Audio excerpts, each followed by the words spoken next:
Hello बच्चों, good afternoon to all of you. बच्चों, previous class में मैंने आप लोगों को फाइनल अकाउंट के बारे में बताया था। बिगिनिंग पार्ट जो था हमारा, that the final account is the last stage of accounting and the basic aim, the main aim of preparing the final account is to ascertain the net profit and net loss and to show the बच्चों financial position of a business organization at the end of an accounting period या at the end of each accounting period.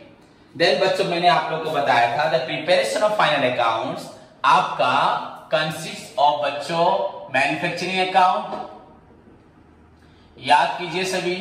उसके बाद trading accounts, उसके बाद आपको बताया था profit and loss account, then finally बच्चों आपको बताया था बैलेंस शीट। या मैंने आपको और एक चीज बताई थी, याद कीजिए, या trading account only preparation of final account consist of trading account, profit and loss account and balance sheet. जो भी हो मैंने आपको बताया था, जैसे उससे पहले तो बहुत कुछ बताया, जैसे trading organisation, non trading organisation, वो सभी आज नहीं पढ़ना, हमें ट्रेडिंग ऑर्गेनाइजेशन का फाइनल अकाउंट पढ़ना है। So in case of manufacturing concern अगर होगा तो उनको बनाना है manufacturing account, then trading account, then बच्चों profit and loss account, then balance sheet. But जो ऑर्गेनाइजेशन सिर्फ बाइंग एंड सेलिंग में इन्वॉल्व होती है, those who are involving buying and selling of goods और providing of services, rendering of services, they are only required to prepare बच्चों trading account, profit and loss account and balance sheet. But those who are involved in बच्चों buying then manufacturing then selling, तो उनको buying का cost निकालना पड़ेगा, cost of goods manufactured. Why manufacturing account is prepared? Cost of goods manufactured. आपका cost of goods manufacture करने के लिए manufacturing account बनाया जाता है। So बच्चों मैं आपको डिटेल में बताऊंगा अभी, लेकिन हमें पर आप इतना याद रख सकते हैं, मैन्युफैक्चरिंग अकाउंट बयां क्यों जाता है। वन थिंग बच्चों जो आपके एग्जाम से जुड़ी है, मैन्युफैक्चरिंग अकाउंट बच्चों रिवील्स, ये लगभग हर साल क्वेश्चन आता है, हर साल, कभी कभार छोड़ दिया जाए नहीं तो हर साल आता है। कॉस्ट ऑफ बच्चों आपका गुड्स मैन्युफैक्चर्ड, हमें गुड्स बनाने में कितना खर्च हुआ उसको जानने के लिए बच्चों आपका मैन्युफैक्चरिंग अकाउंट बनाया जाता है। So why manufacturing account is prepared बच्चों, manufacturing account is prepared to find out the cost of बच्चों गुड्स मैन्युफैक्चर्ड। ओके, एंड इसे कब बनाया जाता है बच्चों, मैन्युफैक्चरिंग अकाउंट हम कब बनाते हैं, इन केस ऑफ बच्चों हम लोग इसको बनाते हैं मैन्युफैक्चरिंग, आपका मैन्युफैक्चरिंग कंसर्न में,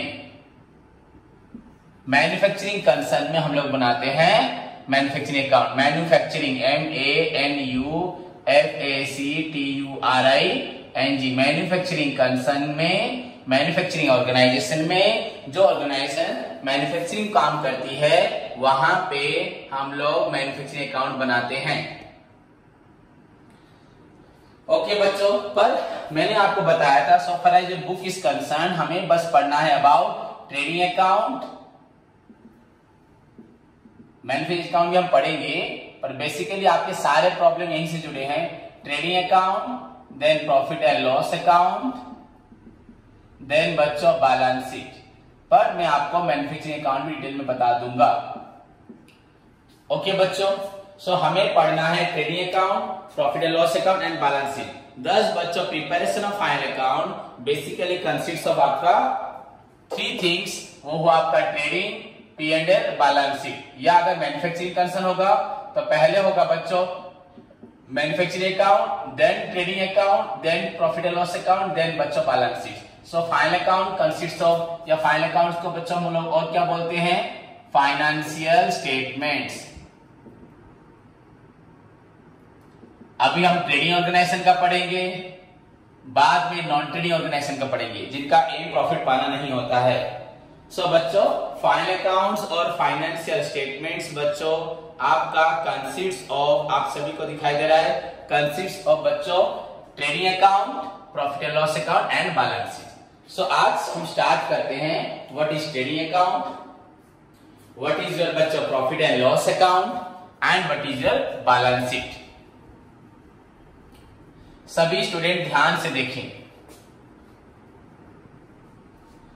सो बच्चों, पहला हुआ हमारा the preparation of final account consist of बच्चों 3 पार्ट्स या 4 पार्ट, जो भी हम बोल सकते हैं। The first one is your बच्चों आपका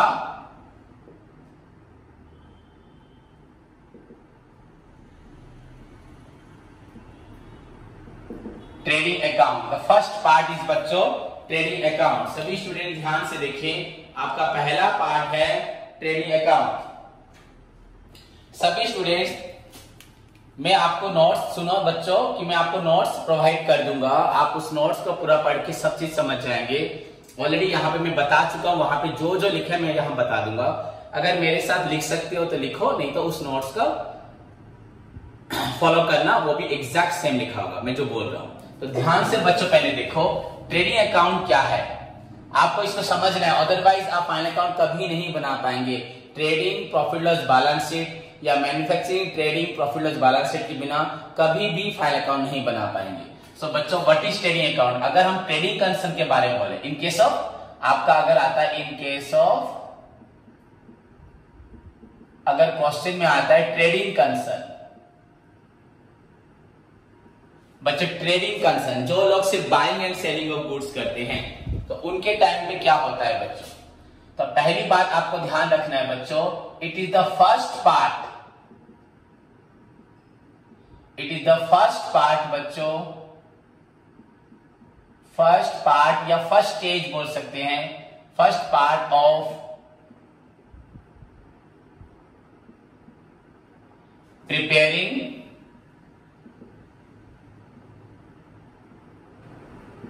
फाइनल अकाउंट्स। ओके बच्चों, it is the first part of preparing final account. ये आपका फाइनल अकाउंट बनाने का पहला पार्ट है बच्चों। The main objective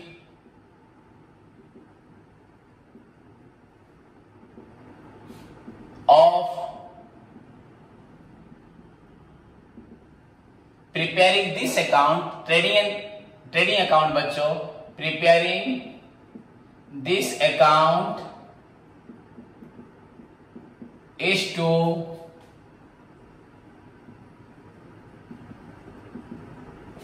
ascertain, is to determine, is to find out बच्चों, is to ascertain the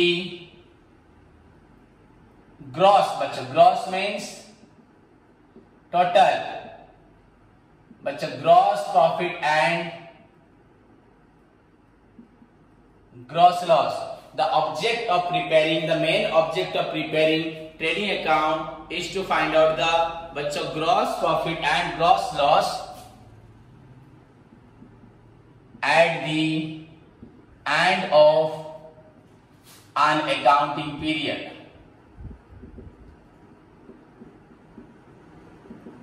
At the end of an accounting period, the objective of preparing बच्चों trading account is to find out the gross profit and gross loss at the end of an accounting period of a business enterprise। यहाँ लिख सकते हो gross profit and gross loss of a business enterprise at the end of an accounting period। Okay बच्चों, ध्यान से सभी students सुने कि trading account is the first part बच्चों, it is the first part of preparing final account. आपका final account बनाने का ये सबसे पहला पार्ट है, first part of preparing final account. And the objective बच्चों इसका क्या है? Finding out the total profit and बच्चों टोटल लॉस। अभी टोटल प्रॉफिट क्या है, टोटल लॉस क्या आपको नहीं मालूम, ग्रॉस प्रॉफिट ग्रॉस लॉस क्या आपको नहीं मालूम, ये मैं आपको बताऊंगा। Okay students, so to find out the gross profit and gross loss at the end of an accounting period बच्चों, like any other account, final account भी फाइनल लेजर होता है बच्चों। जैसे हमने प्रीवियस जितने भी अकाउंट्स पढ़े हैं बच्चों, like any other account, like any other बच्चों accounts, it has also, it has also बच्चों टू साइड्स। ओके बच्चों, that is debit side and such as आपका debit side and credit side, debit side and credit side. बच्चों debit side में क्या record होता है, फिर क्रेडिट साइड में क्या रिकॉर्ड होता है? It's debit side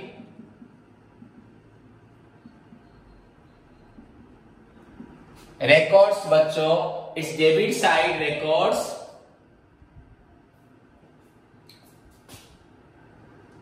opening stock. अभी जो बोल रहा अगर लिख सकते हैं लिखो, नहीं तो ध्यान से सुनो, लिखना भी बहुत अच्छा है, पर मैं आपको डिटेल हर चीज बता दूंगा बच्चों। इस तरह आप लोग समझो कि आपको कोई भी एक फाइनल अकाउंट का क्वेश्चन आएगा, आप सारे प्रॉब्लम कर पाओगे, चाहे जितना भी टिपिकल, जितना भी एडजस्टमेंट होगा, आप सॉल्व ट्रेड का सारे फाइनल अकाउंट कर पाओगे। इनफैक्ट पार्टनरशिप को भी अटेंड कर दोगे। कंपनी भी कर देते, पर कंपनी में डिफरेंट थोड़ा होता है। इट्स डेबिट साइड रिकॉर्ड्स बच्चों या shows its debit side appears लिख सकते हैं, या शोज ओपनिंग स्टॉक बच्चों, net purchase and all direct expenses and all बच्चों direct expenses. But its credit side बच्चों, ध्यान से देखो, क्रेडिट साइड shows या appears with shows only बच्चों two items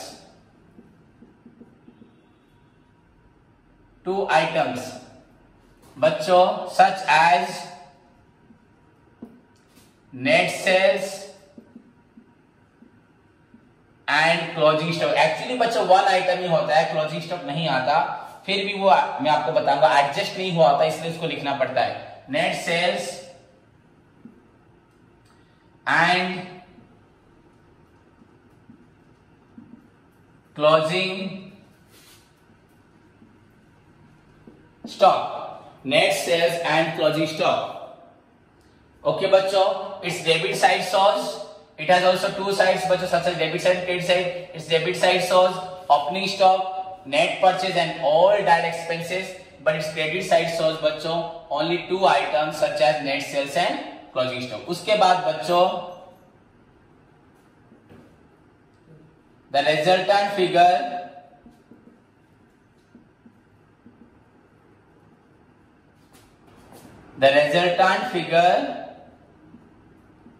shows either gross profit or gross loss. The resultant figure shows either gross profit or gross loss. ध्यान से देखिए बच्चों, कब ग्रॉस प्रॉफिट होगा, कब ग्रॉस लॉस होगा बच्चों? If credit side exceeds debit side, then it is बच्चों gross profit हुआ। एंड बच्चों if your debit side, if debit side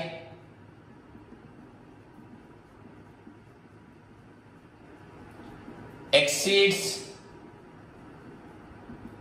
credit side, then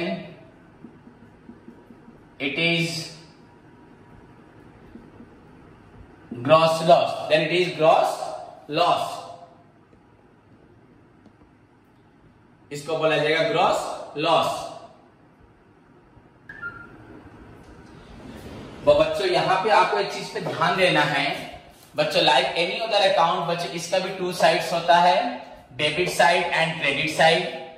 बच्चों इसका डेबिट साइड रिकॉर्ड करता है आपका, शो करता है opening stock, net purchase and all बच्चों डायरेक्ट एक्सपेंसेस। एंड सिमिलरली बच्चों इस क्रेडिट साइड रिकॉर्ड करता है आपका ओनली 2 आइटम्स सच एज बच्चों net sales and closing stock. Okay बच्चों, इतना समझे। डेबिट साइड में आता है आपका opening stock, net purchase and all direct expenses, and credit side record करता है बच्चों आपका net sales and closing stock. उसके बाद जो रिजल्टेंट फिगर होता है बैलेंस शीट फिगर बच्चों, आइदर आपका निकलेगा ग्रॉस प्रॉफिट और निकलेगा ग्रॉस लॉस। क्लियर बच्चों? शायद समझ में आए। अगर नहीं समझ में आया तो मेरी बात को ध्यान से सुनो, मैं आपको इसको एक्सप्लेन करता हूं। देखो सभी, जैसे कि बच्चों आपने ये सब लिख लिया है, देखो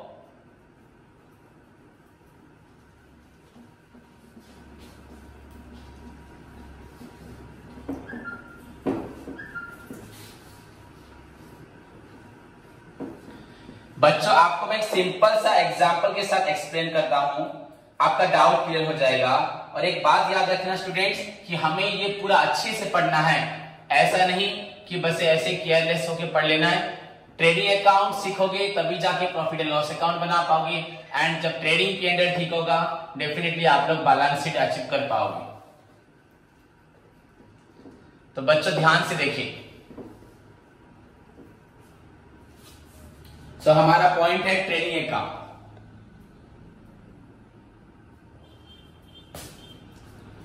बच्चों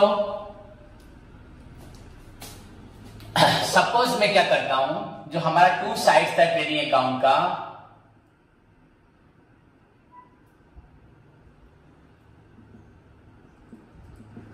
उसको ऐसे प्रेजेंट करता हूं। ओके, ऐसे ही प्रेजेंट होता है वो पर्टिकुलर अमाउंट, बट बस जस्ट आपको समझाने के लिए ध्यान से देखिए। सपोज मेरी एक दुकान है एंड उस दुकान में मैं सामान खरीदता हूं बेचता हूं, सामान खरीदता हूं बेचता हूं बच्चों। तो सोच लो मेरे पास लास्ट ईयर बच्चों प्रीवियस ईयर एंड होने से पहले मेरे पास कुछ सामान बच गया था। सपोज 10,000 का सामान बच गया था। सपोज ये बहुत ज्यादा हो रहा है, मैं कम लेता हूं। सपोज 100 रुपीज का सामान बच गया था, तो बस ये लास्ट ईयर का सामान है, तो इस साल ये ओपनिंग स्टॉक हो जाएगा 100 रुपीज। फिर मैंने इस साल सामान खरीदा परचेज, बच्चों परचेज मैंने किया 1000 रुपीज का। ओके बच्चों, कैश में भी खरीदा, क्रेडिट में भी, उधार में भी खरीदा। सपोज मैंने कैश में खरीदा 1000, उधार में खरीदा बच्चों 500 एंड रिटर्न कर दिया बच्चों। कुछ खराब निकला या डिफेक्टिव निकला, कोई रीजन से रिटर्न कर दिया, सपोज मैंने 200। तो एक्चुअली कितना मैंने परचेस किया, 1000 प्लस 500 1500, 200 बच्चों रिटर्न किया। ये दोनों प्लस करके इसको माइनस करना है, सो आपका हुआ 1300। तो ये आपका हुआ बच्चों नेट परचेज 1300। मेरे पास पहले से सामान था पिछले साल का आपका 100 एंड बच्चों आपका इस साल का सामान है 1300।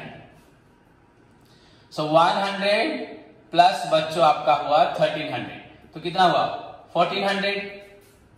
ओके स्टूडेंट्स, आपका टोटल हुआ 1400। अब ध्यान से देखिए बच्चों, मैं क्या करना चाहता हूं और आपको क्या दिखाना चाहता हूं। तो हमारे पास मैंने आपको बोला है डेबिट साइड में हम लिखेंगे opening stock, net purchase, then all direct खर्च, एंड क्रेडिट साइड में बच्चों 2 आइटम्स बस छोड़ो।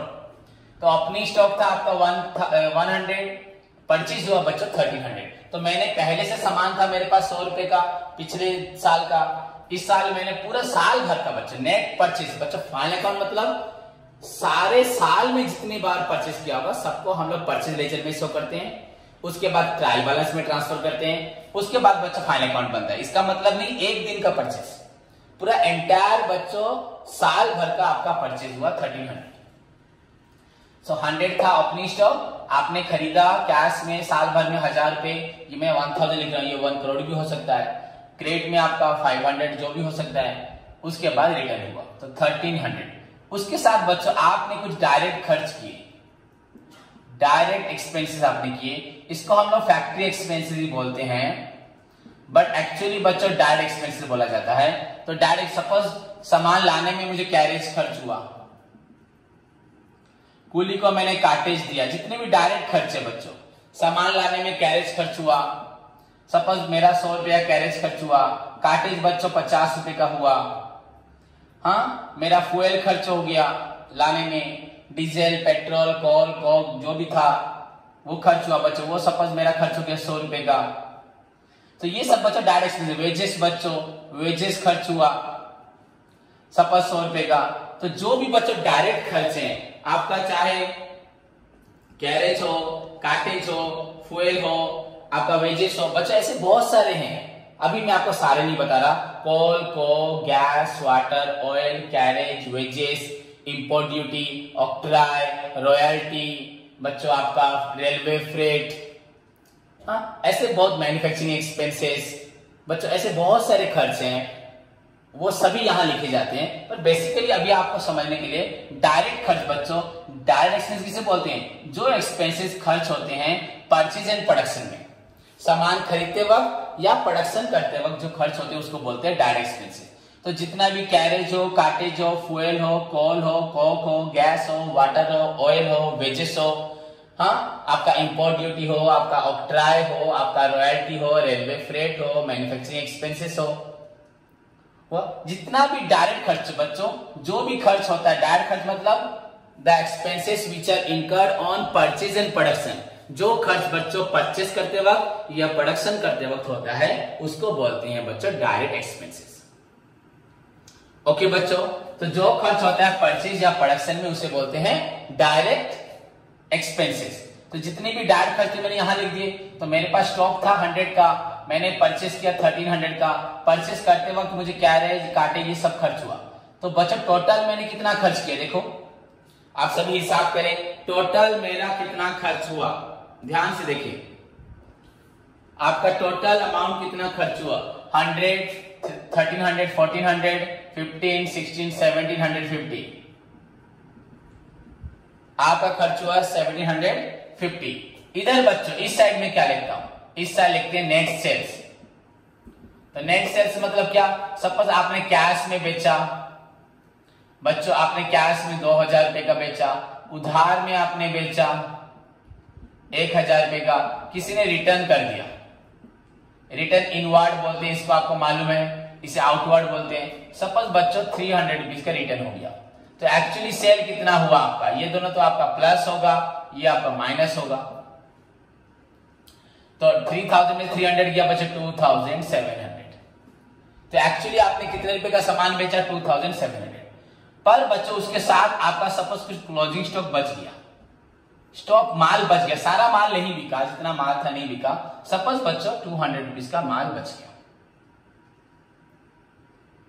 ओके स्टूडेंट्स, तो ये आपका आपने बेचा, सामान बेचा 2700 एंड सामान बच गया बच्चों आपका,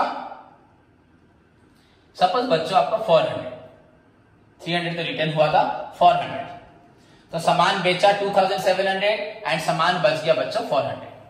तो टोटल आपका ये वाला साइड कितना हो रहा है बच्चों, देखो 3100। तो अगर हम इस साइड को बच्चों इनकम साइड में लेते हैं एंड इस साइड को बच्चों, इस पार्ट को अगर हम एक्सपेंडिचर पार्ट में लेते हैं, आपका क्रेडिट साइड को हम इनकम लेते हैं, डेबिट साइड को बच्चों हम लोग एक्सपेंडिचर लेते हैं। तो आपको क्या दिखाई दिया, मेरी दुकान में 100 रुपए का सामान था, मैंने 1300 का सामान खरीदा, मैंने सामान खरीदते वक्त इतना खर्च किया, तो टोटल मेरा खर्च हुआ, मेरा एक्सपेंडिचर हुआ, मेरा एक्सपेंसेस हुआ 1750 एंड मेरा टोटल इनकम हुआ 3100। तो बच्चों आपका इनकम पार्ट 3100, एक्सपेंसेस पार्ट बच्चों आपका 1750। अगर इन दोनों को कंपेयर किया जाए तो ये अगर आपका क्रेडिट साइड है एंड ये आपका अगर डेबिट साइड है, अगर हम इन दोनों को कंपेयर करते हैं तो आपको देखने को मिलेगा यहाँ पे क्रेडिट साइड डेबिट साइड से ज्यादा हो रहा है। क्रेडिट साइड बच्चों आपका डेबिट से ज्यादा हो रहा है, क्रेडिट एक्सीड्स बच्चों डेबिट। तो मैंने बोला क्रेडिट ज्यादा है, इनकम साइड ज्यादा है, तो इसको बोलते हैं ग्रॉस प्रॉफिट। तो आपका प्रॉफिट कितना हुआ 3100 माइनस आपका 1750 इज इक्वल टू बच्चों आपका 1350। एंड अगर बच्चों आपका डेबिट साइड अगर ज्यादा हो जाता क्रेडिट साइड से तो उसको बोलते ग्रॉस लॉस। ग्रॉस लॉस अगर डेबिट आपका क्रेडिट से ज्यादा हो जाता तो वहां पे हमें उसे बोलना पड़ता ग्रॉस लॉस। तो बच्चों दिस इज द स्ट्रक्चर, एक तरह बोला जाए सिंपल स्ट्रक्चर, एक common structure without going to बच्चों हमारा जो एग्जैक्ट फॉर्मेट को फॉलो किए बिना भी हम लोग यहाँ पे आपको मैं ट्रेडिंग अकाउंट सिखाया। तो आपने जो सामान था, आपने जितना सामान खरीदा कैश में हो क्रेडिट में, रिटर्न को माइनस कर दो। अगर लॉस कॉस्ट हो गया तो वो माइनस करो, जो भी कोई हो गया। तो कितना रुपए का सामान आपने एक्चुअली खर्च किया है 1400, उसके लिए खर्च क्या हुए, डायरेक्ट एक्सपेंस क्या हुए, एनी एक्सपेंसेस जो आपका परचेज या प्रोडक्शन में होता है उसको बोलते हैं डायरेक्ट एक्सपेंसेस। तो कैरेज, कार्टेज, फ्यूल, वेजेस, मैंने 4 लिखे और भी बहुत सारे बताऊंगा। तो ये साइड बच्चों, ये साइड आपका पूरा टोटल पार्ट हुआ आपका एक्सपेंडिचर पार्ट। एंड यहां पे बच्चों कुछ है ही नहीं, ओनली बस सेल है। एंड बाई चांस स्टॉक बच गया तो स्टॉक है, इस स्टॉक को भी यहां एडजस्ट कर सकते हो, पर हमने यहां लिखा। सो इधर इनकम साइड में बच्चों आपको 2 ही आइटम देखने को मिलेंगे हमेशा, सेल एंड क्लोजिंग स्टॉक। तो अगर इनकम साइड को देखा जाए तो इनकम रिप्रेजेंट कर रहा है हमें 2700 मिला है एंड 400 का सामान बाकी है, मतलब इनकम हमारा 3100 होने जा रहा है एंड हमारा खर्च हुआ है 1750। सो इनकम साइड बच्चों आपका क्रेडिट साइड डेबिट से ज्यादा है, तो that means gross profit. So this is called बच्चों आपका ट्रेडिंग अकाउंट। अब एक बच्चा पूछेगा सर इसे ग्रॉस क्यों बोला गया? बच्चों ग्रॉस मींस, ये चीजें सीखना बहुत जरूरी है, तभी जाके हम फाइनल अकाउंट को पूरा अच्छे से करेंगे। एंड अगर आप लोग फाइनल अकाउंट सीख गए उसके बाद तुरंत आप नॉन ट्रेडिंग भी सीख जाएंगे, नॉन ट्रेडिंग का फाइनल अकाउंट। उसके बाद आप सिंगल एंट्री भी सीख जाएंगे, आपको कोई दिक्कत नहीं होगी, बस पार्टनरशिप रह जाएगा। बाकी हम कंपनी अकाउंट्स पढ़ चुके हैं, डेप्रिसिएशन पढ़ चुके हैं, हमारा टॉपिक खत्म हो जाएगा। अगर इस टॉपिक को आप लोग पूरे बेस्ट तरीके से सीखते हैं, इस यूनिट को फाइनल अकाउंट को विद आपका जो भी विदाउट एडजस्टमेंट, ये सब बोल रहा हूं मैं आपको, पूरा हर वर्ड याद करवाऊंगा, हर एक पॉइंट याद करवाऊंगा, समझाऊंगा भी। तो इसको अगर सीख जाओगे अपने आप, इसके बाद वाला टॉपिक एंड उसके बाद वाला टॉपिक आप आराम से खुद कर पाएंगे, बस स्ट्रक्चर बता देने से। सो बच्चों इसको ग्रॉस प्रॉफिट क्यों बोला जाता है? बच्चों ग्रॉस का मतलब मैंने आपको बोला टोटल। तो बच्चों ये जो है प्रॉफिट, ये टोटल प्रॉफिट है बच्चों हमारा 1350, ये हमारा टोटल प्रॉफिट है। हमें ये प्रॉफिट दिखाई जरूर दे रहा है, पर हम ऐसे कह नहीं सकते कि इस प्रॉफिट को हम पूरा एंजॉय करेंगे, इसको हम पूरा एंजॉय करेंगे, ऐसे नहीं बोल सकते बच्चों। इसके बाद भी और कुछ खर्च है, आपने प्लस 2 फर्स्ट ईयर में भी पढ़ा था, मैंने आपको बताया था नेचर ऑफ बिजनेस इनकम में कॉस्ट ऑफ गुड्स सोल्ड, उसके बाद आपको निकालना है ग्रॉस प्रॉफिट, उसके बाद आपको निकालना नेट प्रॉफिट। तो बच्चों आपका नेट प्रॉफिट हमें निकालना है, तो ये टोटल प्रॉफिट है, ये नेट नहीं है बच्चों। हमारा जो ग्रॉस प्रॉफिट निकला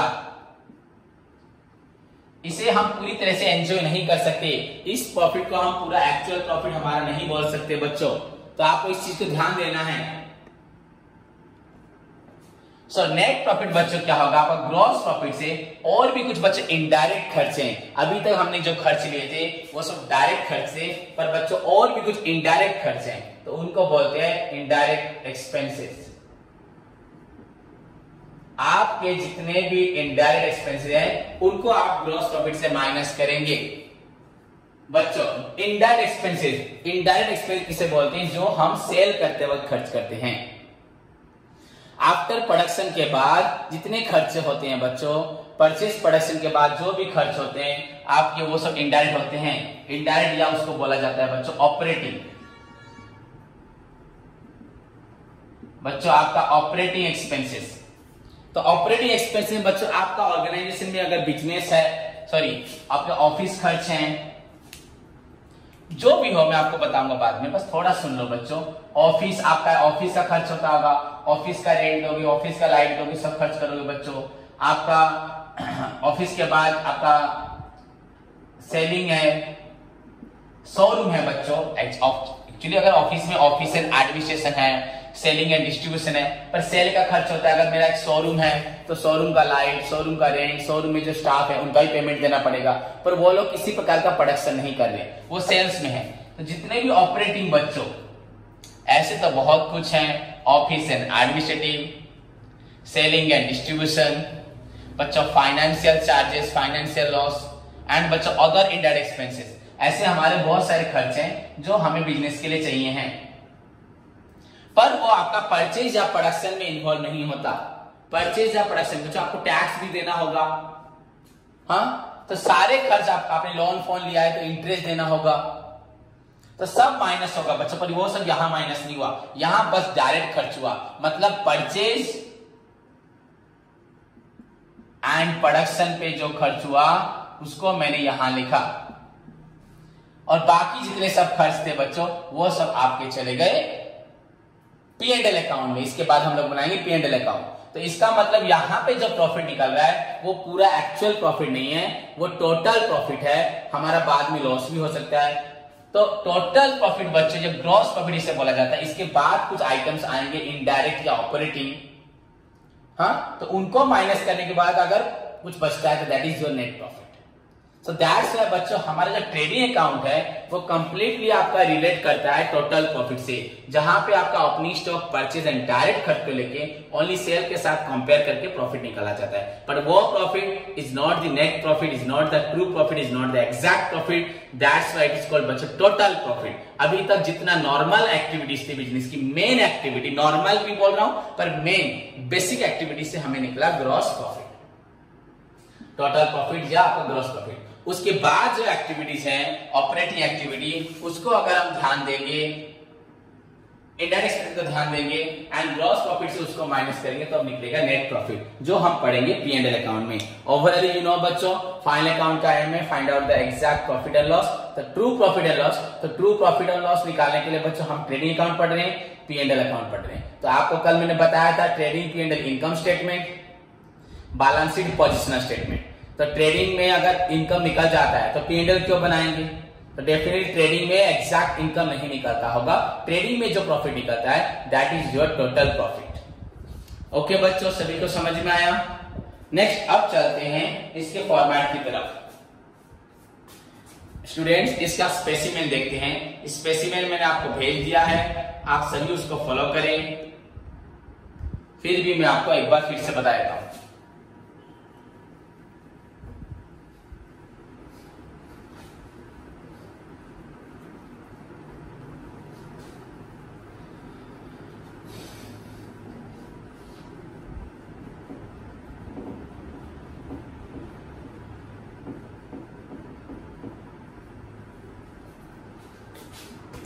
बच्चों ध्यान से सभी देखें, आपका format of proforma of trading account.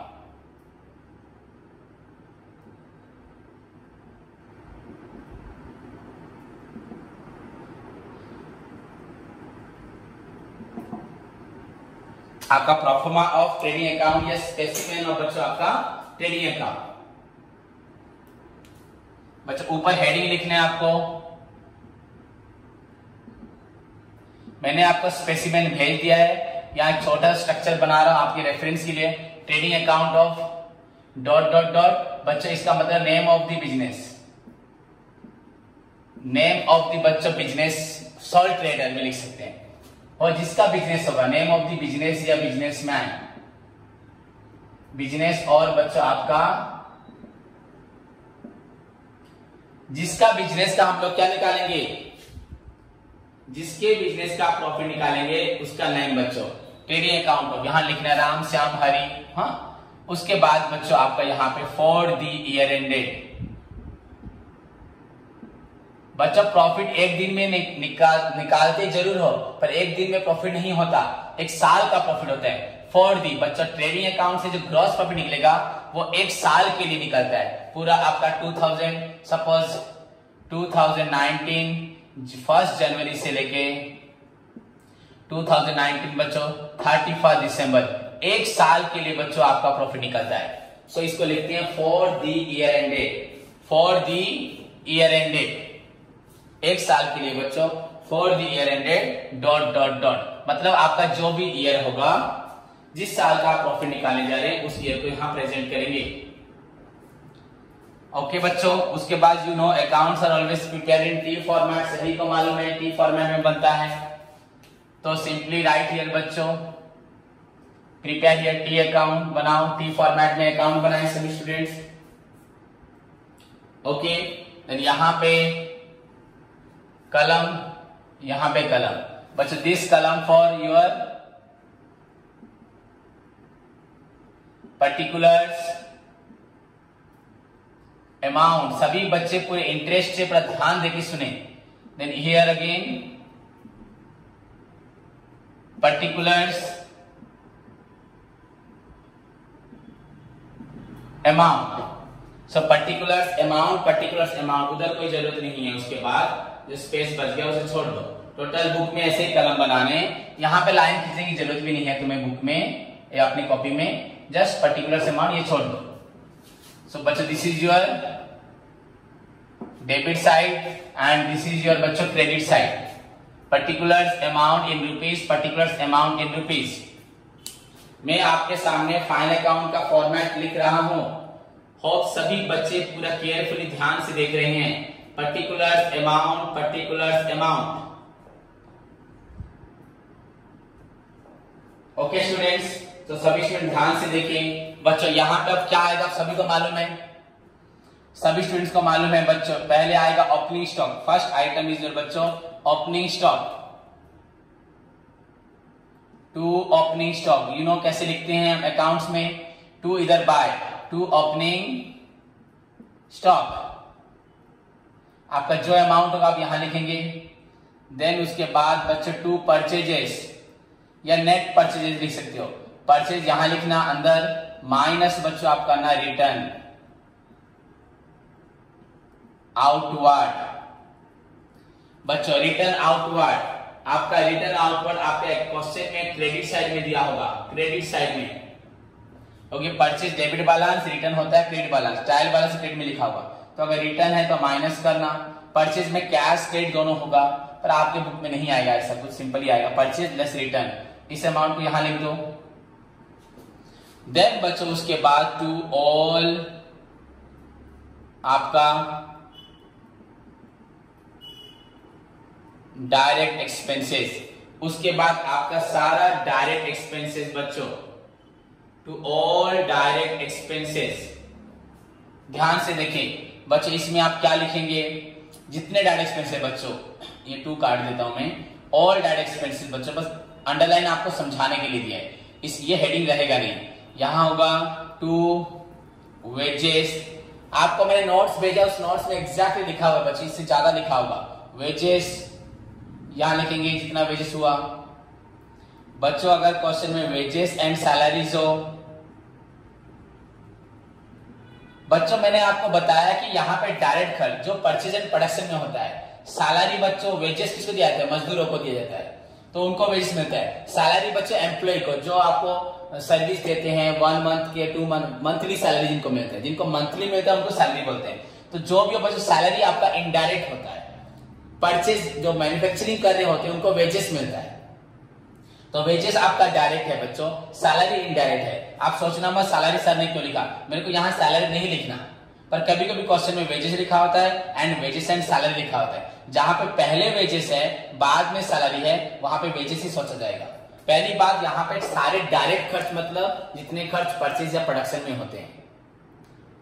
And salary बच्चों ऑफिशियल स्टाफ को दी जाती है, वो यहाँ पे नहीं आएगा। ये प्योरली बच्चों डायरेक्ट एक्सपेंस मतलब आपका सारा फैक्ट्री का खर्च, फैक्ट्री का खर्च बच्चों, आपका सारा फैक्ट्री का खर्च यहां पे आएगा और कुछ यहां लिखा नहीं जाएगा।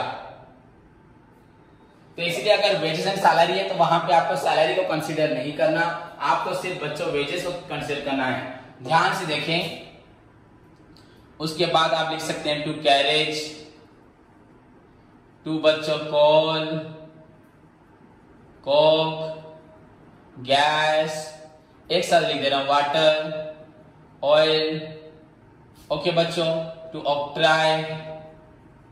बच्चों ऑक्ट्राई क्या है? अगर हम सामान बाहर से मंगाते हैं तो किसी भी मुनिसिपल बच्चों एरिया में, म्युनिसिपैलिटी लिमिट में अगर सामान घुसता है, सपोज सामान हमारे रास्ते में आ रहा है, देखना आपने देखा होगा क्वेंचर से पहले चारों तरफ हमारा इधर नारायणपुर में है, इधर आपका जुड़िया घाटी के पास है, यहाँ पे आपका घुटुर में है, इधर आइसो के पास, ऐसे गेट होते हैं बच्चों, गेट। तो वहां पे एक बांस लगाया होता है या गेट, आके वो रोक देता है आपको। तो आप घुसते वक्त ट्रक वगैरह घुसते हुए यहाँ पे कुछ पैसे देते हैं, एक यहाँ पे काउंटर बना होता है, तो बच्चों वहां ऑक्ट्राय, किसी भी म्युनिसिपल लिमिट में अगर सामान बाहर से आता है तो वहां दिया जाता है ऑक्ट्राय। ओके बच्चों, ऑक्ट्राय हो, अगर सामान बाहर से विदेश से मंगा रहे हो, बाहर स्टेट से मंगा रहे हो तो इंपोर्ट ड्यूटी, इंपोर्ट ड्यूटी। जितने भी बच्चों आपके खर्च हैं, डायरेक्ट खर्च, इतने ही नहीं बच्चों और भी बहुत है, इंपोर्ट ड्यूटी, उसके बाद रॉयल्टी, मैन्युफैक्चरिंग चार्जेस, रेलवे का फ्रेट, ट्रांसपोर्टेशन चार्जेस, कैरेज लिखा था बच्चों, ये कैरेज इनवार्ड याद रखना, सामान लाते वक्त, सामान खरीदते वक्त बच्चों कैरेज इनवार्ड। ओके, और बच्चों बहुत सारे पॉइंट्स वहां देख लो, मैं बोल देता हूं आपको। रॉयल्टी लिखा होगा, डॉक चार्जेस लिखा होगा, आपका मैन्युफैक्चरिंग एक्सपेंस लिखा होगा, रेलवे फ्रेट लिखा होगा। ओके बच्चों, तो wages, wage salary, carriage inward, coal, coke, gas, water, oil, octroi, import duty, royalty, railway freight, हाँ ये सब आपके हुए बच्चों डायरेक्ट खर्च। क्या हुए? डायरेक्ट मैन्युफैक्चरिंग एक्सपेंसेस आपका हुआ डायरेक्ट खर्च। कोई भी प्रोडक्शन के ऊपर टैक्स दे रहे हो तो आपका डायरेक्ट खर्च बच्चों। एक्साइज ड्यूटी तो आपका डायरेक्ट खर्च, तो वो सब यहां लिखोगे। उसके बाद बच्चों हमें राइट हैंड साइड में आना है, क्रेडिट साइड में, यहां हमें बस लिखना है बाय सेल्स, तो यहां अंदर लिखेंगे क्योंकि रिटर्न हो सकता है, माइनस रिटर्न इनवर्ड बच्चों, कैश हो या क्रेडिट सेल हो दोनों को मिलाओगे एंड रिटर्न को माइनस कर, जो निकला उसको बच्चों बाहर लिखोगे। तो ये आपका हो गया सेल्स माइनस रिटर्न। क्लियर बच्चों? उसके बाद अगर आपके पास कुछ स्टॉक बच गया है जिसको आपने एडजस्ट नहीं किया बच्चों, नॉट एडजस्टेड, जो एडजस्टमेंट में दिया होगा बच्चों, नॉट एडजस्टेड, तो उस स्टॉक को बच्चों अब यहां लिखोगे। सो आपका क्रेडिट साइड में देख सकते हैं बच्चों, ओनली सेल्स रहा एंड क्लोजिंग स्टॉक रहा, ओनली 2 आइटम्स। उसके बाद बच्चों आपका काम है दोनों साइड को इक्वल करके क्लोज करें। इक्वल देखो, जहां पे क्लोज होगा उसके सीधा यहां क्लोज होगा, पूरा सेम। जैसे हम हमेशा अकाउंट्स क्लोज करते हैं, जैसे डेप्रिसिएशन में भी क्लोज किया था हमने मशीन अकाउंट को या डेप्रिसिएशन अकाउंट को, उसी तरह बच्चों। ओके बच्चों, तो अगर आपका इन दोनों को क्लोज करेंगे, यहां पे अमाउंट लिखा उसका अमाउंट यहां लिखा बच्चों, अगर क्लोज करके आपको क्रेडिट साइड ज्यादा दिखाई देता है तो यहां पे आप लिखेंगे to gross profit carried down बच्चों, नीचे जाएगा क्योंकि this is not the accurate profit, net profit नहीं है, इससे भी और कुछ आइटम्स माइनस होना है, इनडायरेक्ट खर्च माइनस होना है। तो टू ग्रॉस प्रॉफिट बच्चों कैरेट डाउन, कैरेट डाउन मतलब यहां तो पहले अमाउंट आपका निकल गया बच्चों, यहां लिखोगे ब्रैकेट में ट्रांसफर टू बच्चों प्रॉफिट एंड लॉस अकाउंट। ये डाउन कहां होगा, कहां जा रहा है ये amount, profit and loss account में जाएगा, वहां से फिर और कुछ आइटम्स माइनस होगा। एंड अगर डेबिट साइड बच्चों ज्यादा हो गया तो यहां पे आप लिखेंगे बाय ग्रॉस लॉस बच्चों कैरेट डाउन, बहुत साइड में कैरेट डाउन, लेकिन दोनों में से एक होगा, आइदर ये वाला नहीं तो ये वाला बच्चों। यहां पे भी लिखूंगा ट्रांसफर टू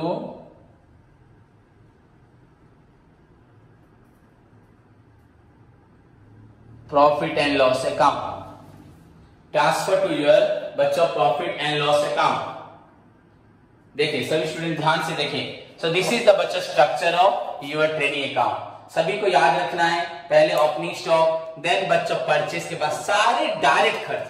एंड आप सभी स्टूडेंट्स बच्चों पूरा आसानी से सीख जाएंगे, जब मैं पढ़ाऊंगा आपको आप समझ जाओगे बच्चों। आपको बस ध्यान देना है कौन से खर्च परचेज या प्रोडक्शन में लगते हैं, कौन से खर्च आपके परचेज या प्रोडक्शन में आते हैं, उसको छोड़ के बच्चों सारे खर्च आपके इनडायरेक्ट आप डेफिनेटली जान पाएंगे। अगर मैं बोलूंगा जितने फैक्ट्री के खर्च हैं, बेसिकली ध्यान दे दो बच्चों, जितने भी आपके फैक्ट्री के खर्च हैं उससे पहले के खर्च हैं वो सब आपके होते हैं डायरेक्ट। एंड उसके बाद ऑफिस हो आपका, सेलिंग के लिए जो खर्च होता है, शोरूम का खर्च, सेलिंग का खर्च, वो सब बच्चों आपका होता है इनडायरेक्ट। तो अगर आप फैक्ट्री के खर्च को पहचान देंगे बच्चों, आप खुद बोलो वेजेस किसको देते हैं, मजदूरों को फैक्ट्री।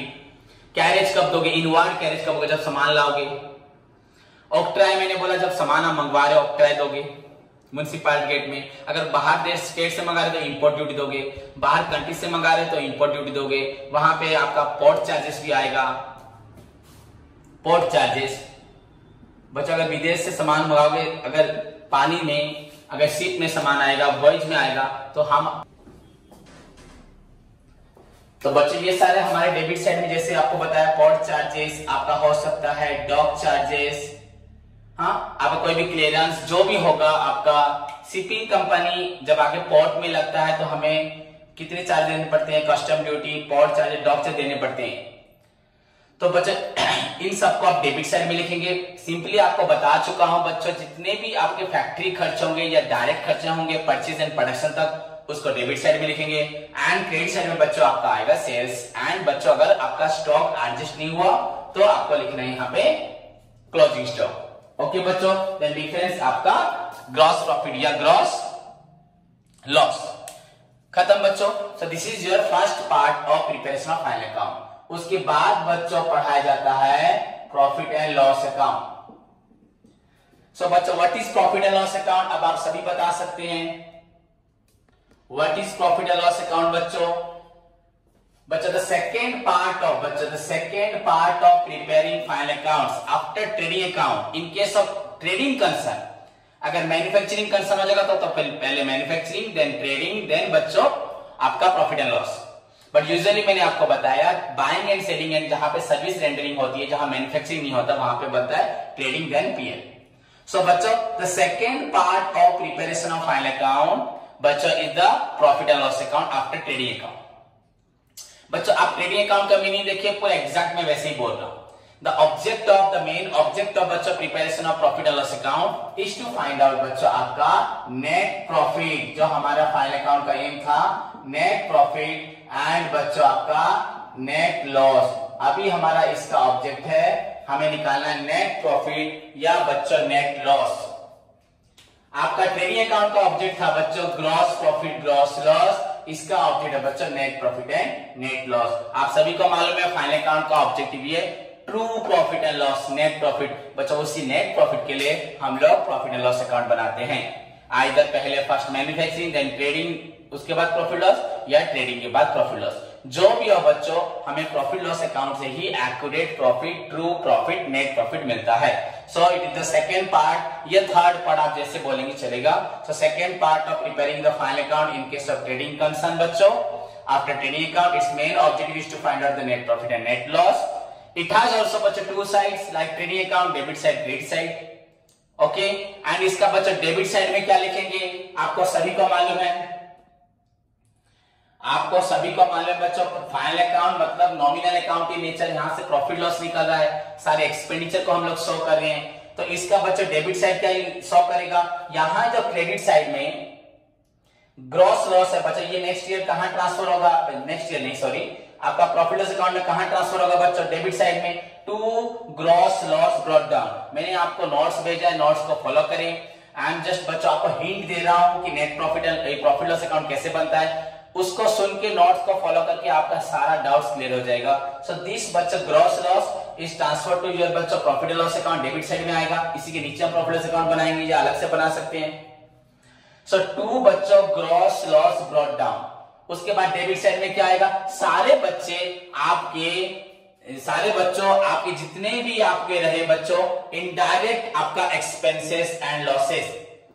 आपको मालूम है इनडायरेक्ट फैक्ट्री को छोड़ के जितने भी खर्च है, ऑफिस एंड एडमिनिस्ट्रेटिव, ऑफिस में जितने मैनेजर स्टाफ क्लर्क्स हैं, एडमिनिस्ट्रेटिव मतलब बच्चों आपके डायरेक्टर्स वगैरह जहां रहते हैं उनका खर्च, ऑफिस का रेंट, ऑफिस का लाइट, ऑफिस का प्रिंटिंग स्टेशनरी, आपका ऑफिस में इंटरनेट यूज होता है, फैक्स यूज होता है, टेलीग्राम होता है, पोस्टेज होता है, ऑफिस का बच्चों डेप्रिसिएशन हम लोग पढ़े थे, ये depreciation it will be shown on debit side of P&L account, यहां पे आएगा डेप्रिसिएशन।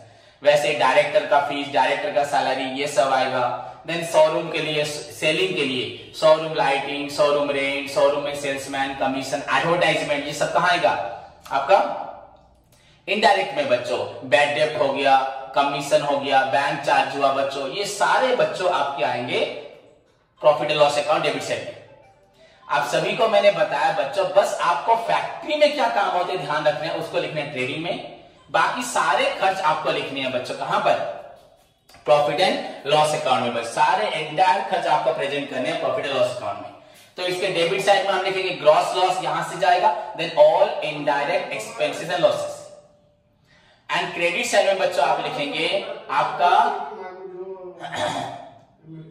लिखेंगे बच्चों ग्रॉस प्रॉफिट, यहां डेबिट साइड से ग्रॉस प्रॉफिट प्लस बच्चों लिखना है सारा इनडायरेक्ट इनकम्स एंड गेन्स, जितना भी आपका इनडायरेक्ट इनकम्स गेन्स होगा। यहाँ पे इनडायरेक्ट इनकम बच्चों बहुत कम होता है, कभी रेंट मिल गया, कभी कमीशन मिल गया, कहीं से डिस्काउंट मिल गया, कहीं से हमने स्क्रैप को बेच दिया, कोई सन्ड्री इनकम, कुछ न्यूज़पेपर वगैरह कंपनी में जो स्क्रैप था या न्यूज़पेपर मैगजीन था उसको बेच दिया। हाँ, तो उससे जो इनकम होता है बच्चों उसको बोलते हैं इनडायरेक्ट इनकम। यहाँ पे इनकम की लिस्ट आप देखेंगे बहुत कम होगा एज कंपेयर टू एक्सपेंसेस। हाँ, बहुत सारा मैंने लिखा है, फिर भी कम होगा। तो आपका P&L अकाउंट का सेकंड पार्ट हुआ।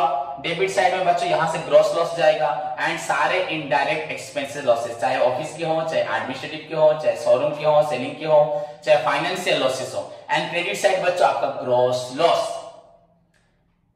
ग्रॉस प्रॉफिट विथ बच्चों indirect incomes and gains, discount receive, commission receive, rent receive, miscellaneous income, sundry income, sale of scrap, sale of बच्चों फिक्स्ड एसेट, जो भी पैसा मिलता है, अगर कहीं से इंटरेस्ट ऑन बच्चों bank deposit, interest on investment, अगर कहीं से इनकम हो रहा है तो आप उसको क्रेडिट साइड में शो करेंगे। पर आपका बेसिक इनकम तो बच्चों सेल होता है जो ट्रेडिंग अकाउंट में होता है, तो इनडायरेक्ट इनकम बहुत कम होते हैं। तो उसके बाद बच्चों क्रेडिट साइड में gross profit and income present करोगे। जैसे कि आपको मालूम है ट्रेडिंग P&L अकाउंट सब नॉमिनल अकाउंट इन नेचर है, तो all expense losses debit, income gains credit. तो P&L अकाउंट में डेबिट साइड में बच्चों आप लोग लॉस के साथ सारा बाकी का खर्च, फैक्ट्री को छोड़ के सारे खर्च को प्रेजेंट करेंगे। एंड क्रेडिट साइड में बच्चों आपका ग्रॉस प्रॉफिट एंड बच्चों इनकम, आपका सेल्स क्लोजिंग स्टॉक को छोड़ने के बाद, सेल को छोड़ने के बाद, क्लोजिंग स्टॉक तो एडजस्ट अलग से होगा, सेल को छोड़ने के बाद कोई भी इनकम लिखा है बच्चों, सारी इनकम को यहां लिखना है। एसेट्स लायबिलिटी को नहीं प्रेजेंट करना, हम उसके बारे में नहीं पढ़ रहे, अभी तक हम एक्सपेंसेस लॉसेस इनकम गेन्स पढ़ रहे हैं, तो उसको क्रेडिट साइड में पुट करना है। उसके बाद बच्चों अगर क्रेडिट साइड ज्यादा हुआ तो आपका हुआ नेट प्रॉफिट, एंड अगर आपका डेबिट साइड ज्यादा हुआ बच्चों तो आपका होगा नेट लॉस। ओके स्टूडेंट्स, तो आपका अगर डेबिट साइड ज्यादा हुआ लॉस एंड अगर क्रेडिट साइड ज्यादा हुआ बच्चों profit. So this is all about your profit and loss account. Next class आप फॉर्मेट को देखिए, कोशिश करें समझने की, सभी बच्चे समझ जाएंगे। नेक्स्ट क्लास में बच्चों में आपको बैलेंस शीट पढ़ाऊंगा। बस आपको एक चीज पे ध्यान रखना है बच्चों, फैक्ट्री को छोड़ के जितने भी खर्च रहे बाकी सब आएंगे प्रॉफिट लॉस अकाउंट में, एंड इनकम भी आएंगी प्रॉफिट लॉस अकाउंट में। एंड बच्चों ट्रेडिंग अकाउंट में इनकम मतलब बस सेल्स और कोई इनकम में नहीं आता। क्लोजिंग स्टॉक अगर नॉट एडजस्टेड मतलब नीचे बाहर लिखा होगा, वो मैं आपको बताऊंगा। ओके स्टूडेंट, सभी को समझ में आया? जो स्पेसिमेन मैंने लिखवाया, जो मैंने आपको भेजा, उसको ध्यान से देखें, समझे, एंड नेक्स्ट क्लास आने से पहले सारे स्टूडेंट स्ट्रिक्टली उसको पढ़ के पूरा याद रख के आएंगे। तब तक take care, all the best.